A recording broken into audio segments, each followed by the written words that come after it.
Good morning and welcome. Here we are to do the insights and planetary aspects for Wednesday, April the 3rd. That's tomorrow's.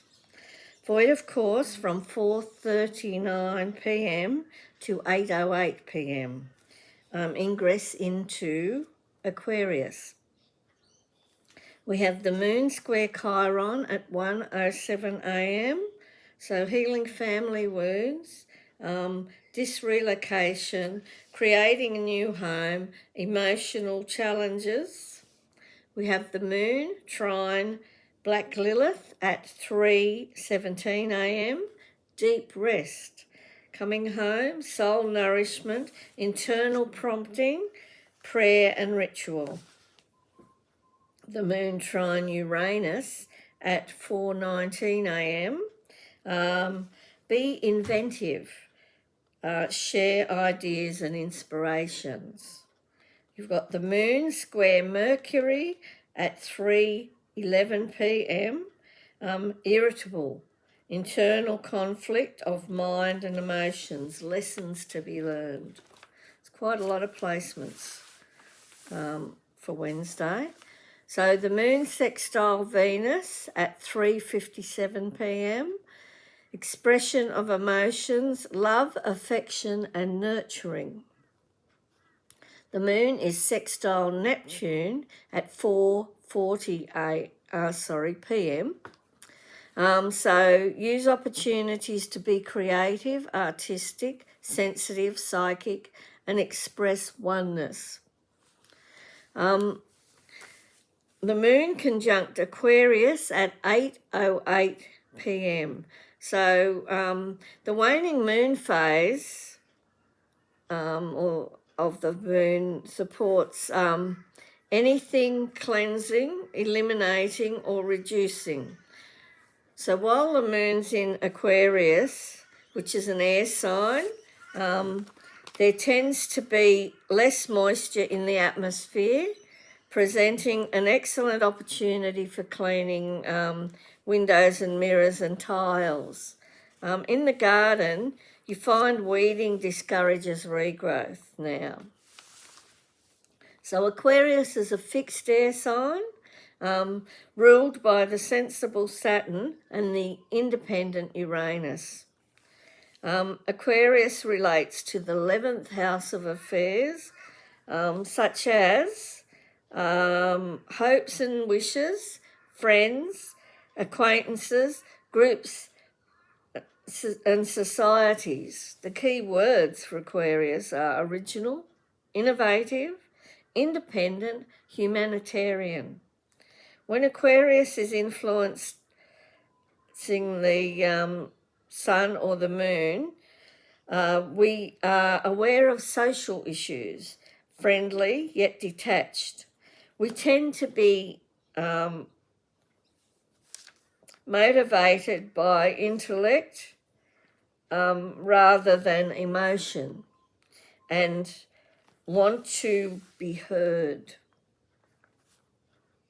Stressful aspects of Aquarius can cause the triggering of fear or of losing your freedom or individuality.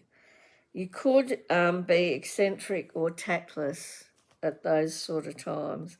Positive traits of Aquarius are inventive, humanitarian, freedom-loving, friendly and idealistic. The negative traits are eccentric, rebellious, erratic, unpredictable, irritable, straining to be unconventional. The Moon conjunct Pluto at 11:23 p.m. Intense feelings can lead to emotional release and healing. So there's a lot of opportunities for healing and for focusing on heart-centered space. So coming from a heart-centered space with these influences. We are starting to feel the effects of the super moon and the full solar eclipse on the 8th or the 9th, depending on where you are in the world.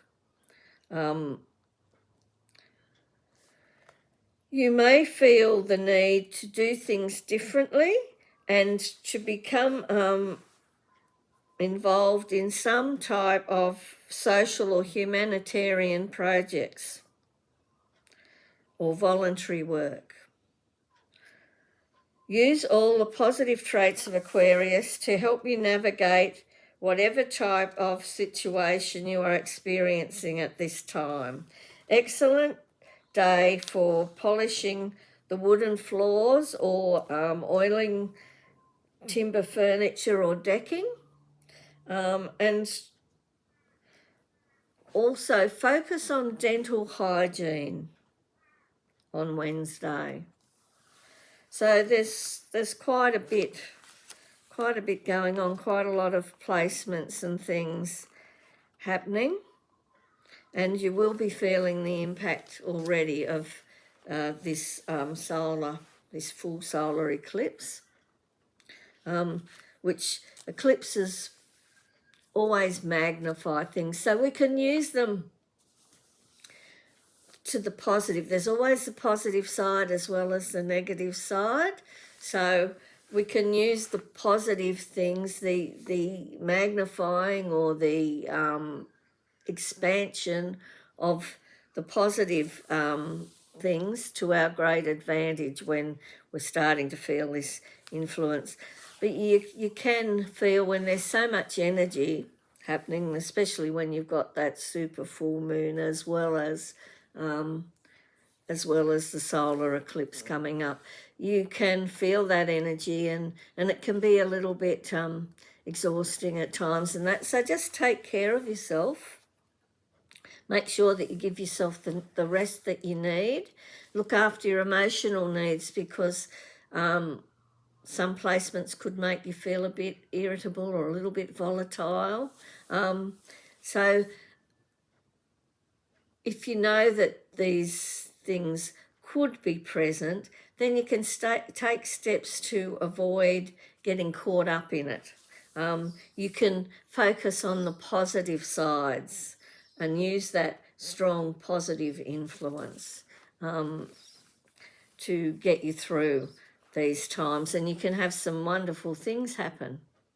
So, as we move closer to that solar eclipse, and it'll last. We'll start to feel the effects, and it'll last for quite some time. It's just not on that day. We won't be able to see it here in Australia, but in America, Mexico, Canada,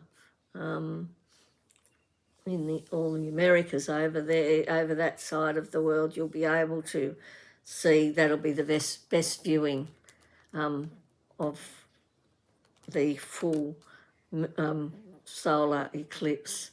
So, but we will still be feeling the energetic effects of that here, and that's starting to kick in already. So there'll be more about that later. But yeah, we've had quite a lot. 1, 2, 3, 4, 5, 6, at least 6 placements. 2, 3, 4, 5, 6, no, 7. So we had 7 aspects there, so quite a bit going on. You'll be the positive sides are you can sort of focus on your hopes and dreams and put your good intent out there. Can be some nice friendships and getting together with people, socialising and doing some humanitarian things that really make your heart sing. It's a very heart expansive time at the moment as we sort of move through these influences, and we have the opportunity to shift our consciousness much more into a heart-centered place of functioning and living. And that's the direction we need to be moving in. That's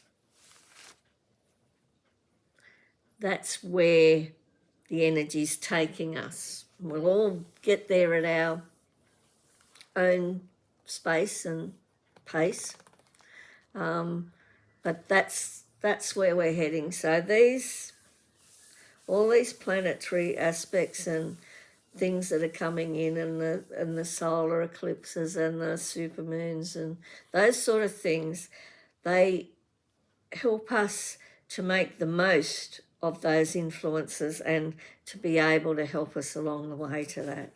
Okay, so that's it for now. Whatever you do with your day tomorrow, enjoy it. Have a wonderful time.